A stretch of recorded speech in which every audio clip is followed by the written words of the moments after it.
الله لا حول ولا قوة إلا بالله العلي العظيم. أعوذ بالله من شر الشيطان اللعين الرجيم. بسم الله الرحمن الرحيم. الحمد لله رب العالمين والعاقبة للمتقين والجنة للموحدين والنار للعاصين.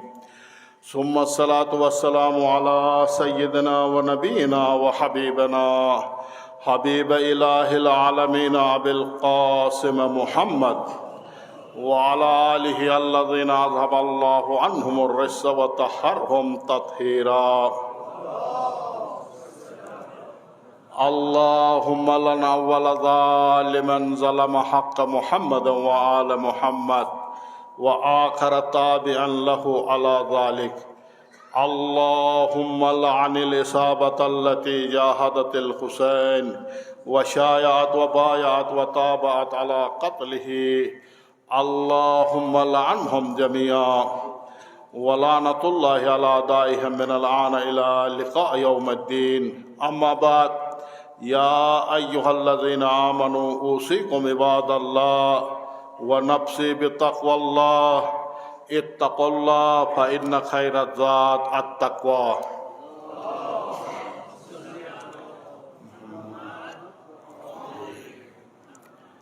میرے محترم مومنین، سب سے پہلے اپنے آپ کو، پھر آپ بہترین متقی پرہیزگار محبین اہل بیت کو دعوت تقوی الہی دی جاتی ہے.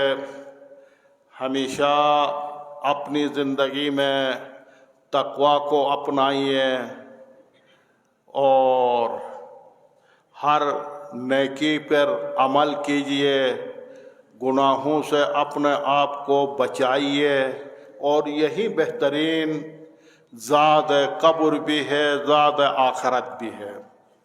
میرے محترم مومنین، گزشتہ جمعہ سے اگلے جمعہ میں بھی آپ کی خدمت میں عرض کیا تھا اس آیت کے حوالے سے، قل اللہم مالک الملک، اے میں حبیب کہہ دے، اے میرے پروردگار مالک الملک، تو حکومتوں کا مالک ہے، سلطنتوں کا مالک ہے. تؤتی الملک من تشاء، تو جسے چاہے حکومت دے دیتا ہے. وتنزع الملک ممن تشاء، تو جسے چاہتا اس سے لے لیتا ہے. وتعز من تشاء وتذل من تشاء، جسے چاہتا عزت دے دیتا ہے اور جسے چاہتا ذلت دے دیتا ہے. بیدک الخیر، اے میرا رب، ہر خیر ہر نیکی آپ ہی کے ہاتھ میں ہے. انک علی کل شیء قدیر، اور تو ہی ہر چیز پہ قدرت رکھتا ہے، قادر ہے. تو اس حوالے سے آپ کی خدمت میں عرض کیا تھا کہ جو کچھ بھی کائنات میں نظام میں ہوتا ہے، اس میں یقیناً مشیت خداوندی، ارادہ خداوندی کا تعلق ہوتا ہے. حکومت کو دینے میں نہ دینے میں، عزت و ذلت میں، ہاں مشیت خداوندی، ارادہ خداوندی ایسا نہیں ہے بغیر کسی حساب کتاب کے، بغیر کسی مصلحت کے، بغیر کسی خیر کے، بغیر کسی حکمت کے مشیت خدا تعلق رکھے. ضروری ہے مشیت خدا وہاں تعلق رکھتا جہاں مصلحت ہو، جہاں حکمت ہو، جہاں خیر ہو. چونکہ پوری نظام بشریت، پوری انسانیت کا پروگرام اور یہ نظام جو چل رہا ہے، یہ ایک حکمت کے تحت، ایک مصلحت کے تحت چل رہا ہے. اب ادھر ایک سوال ہوتا ہے، وہ یہ کہ اللہ نے فرمایا تو ہی حکومتوں کا مالک ہے، سلطنتوں کا تو ہی مالک ہے، جسے چاہتا دے دیتا ہے اور جسے چاہتا ہے لے لیتا ہے۔ اس کا معنی یہ کہ اس دنیا میں فرعون سے لے کر، شداد سے لے کر، نمرود سے لے کر اب تک جتنا ظالم حکومتیں آئی ہیں، یعنی وہ بھی خدا نے دے دیا ہے، وہ اس کے ساتھ بھی خدا کا ارادہ، مشیت جو ہے تعلق رکھتا ہے۔ اس حوالے سے یہ سوال کا دو جواب دیے ہیں مفسرین نے۔ ایک تو یہ کہ اس آیت کا شان نزول کب آیا، کیسا آیا، آپ کی خدمت میں نے گزشتہ جمعہ میں عرض کیا تھا۔ ایک تو یہ کہ اس سے مراد صالح حکومتیں مراد ہے، یعنی پیغمبروں کا، اولیاء کا، رسول اسلام کی وہ نظام ریاست ہے، رسول اسلام نظام مصطفی، نظام نبوی ہے، جو رسول اسلام کو اللہ نے سلطنتوں سے، روم سے، ایران سے، صنعاء سے چھین کر مسلمانوں کو دے دیا۔ یہ مشیت خداوندی تھی اور اس میں خدا کی مشیت تھی، اور خدا نے، اس سے مراد صالح حکومتیں ہیں۔ رسول اللہ باندے بلند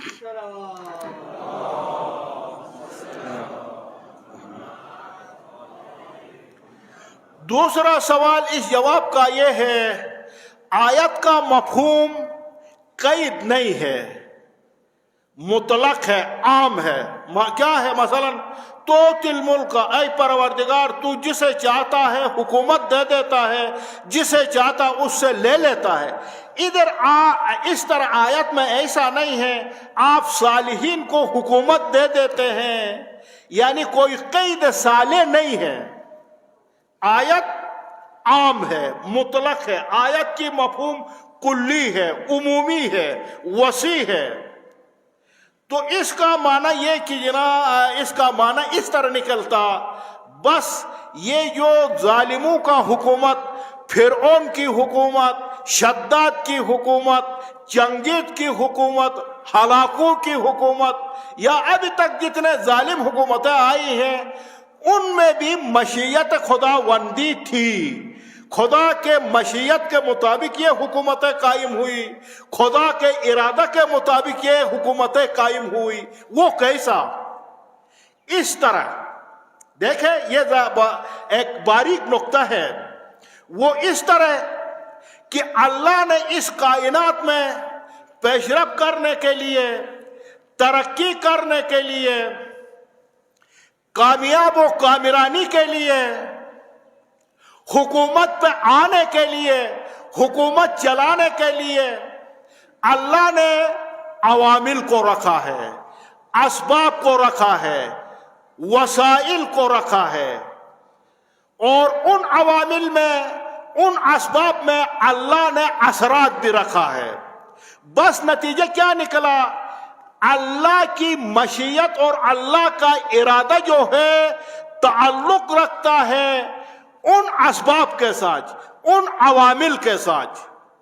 وہ عوامل، وہ اسباب، وہ وسائل جو بھی بروئے کار لائے، جو بھی انہیں استعمال میں لائے، ان عوامل کو جو بھی کام میں لے لے، خدا کی مشیت ان اسباب کے ساتھ تعلق رکھتا، خواہ وہ صالح ہو، خواہ وہ غیر صالح ہو، خواہ وہ ظالم ہو، وہ اسباب کے ساتھ اللہ کا ارادہ تعلق رکھتا۔ مثال کے طور پر، مثلا آپ کو سمجھانے کے لیے، افہام و تفہیم کے لیے، دیکھیں ایک کاشتکار، ایک زراعت کرنے والے، کاشتکاری کرنے والے، گندم کو کاشت کرنے والا انسان، عوامل کیا ہے؟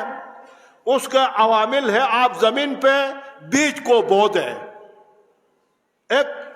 پھر جناب علی کھاد دے دے، اس کے صحیح طریقہ سے استعمال کرے، اور پھر جناب اس میں آپ پانی دے دے، سورج ہو، ہوا ہو۔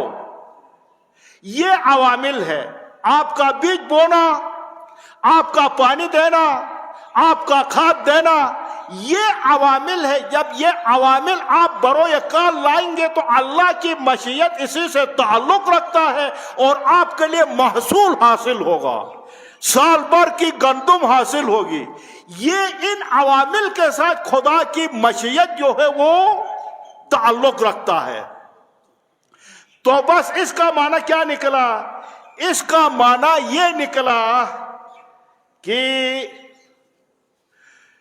بس اگر چنگیز حکومت میں آیا ہے, ہلاکو حکومت میں آیا ہے, فرعون نے حکومت کی ہے, ظالموں نے حکومت کی ہے, تو اس کا معنی یہ ہوا کہ ان لوگوں نے وہ حکومت پہ آنے کے جو وسائل تھے, جو عوامل تھے, جو اسباب تھے, ان کو بروئے کار لایا, ان کو استعمال میں لایا, اور پسماندہ قومیں, بدل قومیں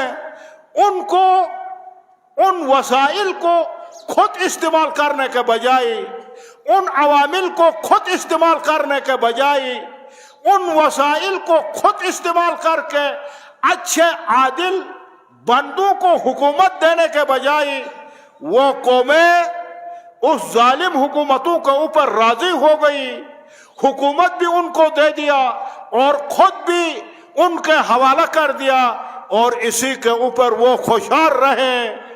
تو یہ ان کے اعمال کا نتیجہ ہے, یہ ان کے جناب ان وسائل کو بروئے کار نہ لانے کا نتیجہ ہے, ان وسائل کو, عوامل کو استعمال نہ کرنے کا نتیجہ ہے. ظالم نے غیر صالح افراد نے ان عوامل کو استعمال کیا, اور اللہ کی مشیت جو ہے ان عوامل کے ساتھ مربوط ہے, ان عوامل کے ساتھ تعلق رکھتا. تو اگر کوئی دانا قوم اور آزاد قوم اپنے وسائل کو, عوامل کو, اسباب کو خود بروئے کار لائے اور عادل انسانوں کو, ظالموں کو ہٹا کر عادل انسانوں کو حکومت دے دے, تو یہ بھی ان کا اپنا ایک نتیجہ ہے.